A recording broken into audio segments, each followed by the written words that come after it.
All right, here we are, the final stop of the Alabama Bass Trail South Division, wrapping up the year this weekend on Lake Eufaula. We are here with the Academy Sports Winners Tackle Box. We got winners here. Guys, say your name. Trey Wade, Bradley Parnell. Guys, y'all really had a pretty good day today. I mean, your first time fishing the Alabama Bass Trail this year, and you both come out with a win in your first year. It's got to feel really good, right? Yeah, it feels good. It's a tough field, toughest probably in Alabama, so it was good to win. It felt great. Lake Eufaula is known as a big fish lake. The weights were a little down today. What was your final weight today? 1971, I believe. So, it's pretty stacked up there at the top with a lot of 19, 18-pound weights there. But let's run through a couple baits today. Tell me where you caught them first thing. We caught them first we started throwing buzz baits early, but we caught a bunch of little fish doing that. But after the sun got up, we started throwing crankbaits and got on wood, right on channel swings, a little bit deeper wood, and I caught a good one, and he caught a good one, and started going back and forth after lunch, and before we knew it, we had about 20 pounds.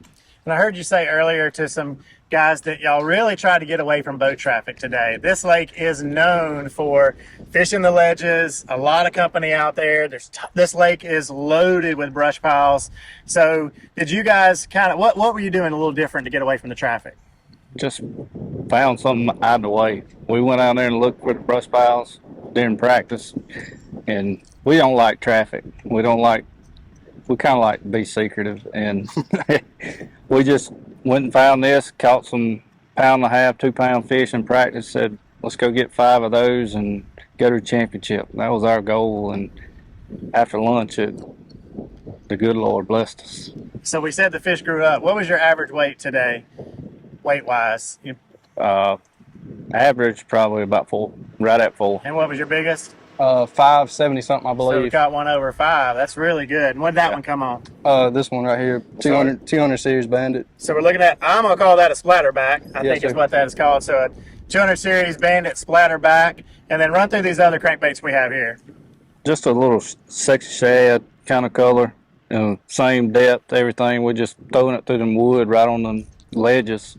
And then we throw this little same thing, just throwing it all through that wood. So I'm going to call that one the mistake, because Yes. it's red, orange on one side and yellow on the other side. There's a lot of history in that bait. It truly was a mistake. So tell me a little bit about the strike today. So the retrieve, those kind of things. Break it down a little bit.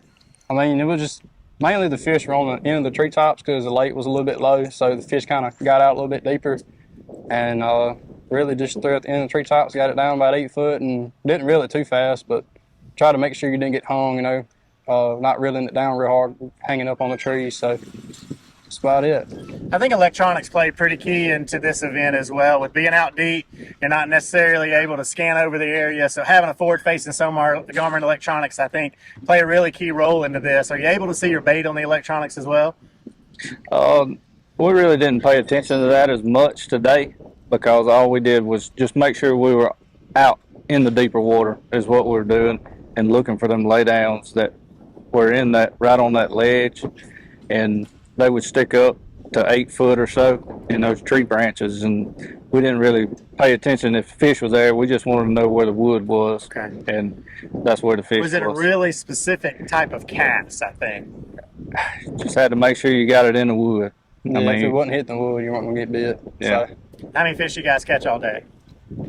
15. yeah, about say 15, no more than 15 probably. And you didn't lose any that were I mean, it didn't hurt you, obviously. You won, so. I tried to boat flip a 3-pounder, and that didn't work out very well. It might have coiled, and I said net too, so yeah, I should just let him get the net. Yeah. So it might have helped, but probably not by much. Well, guys, thank you for sharing these baits with us today. I do encourage you to stop by your local Academy Sports and Outdoors, where you can get these baits and more.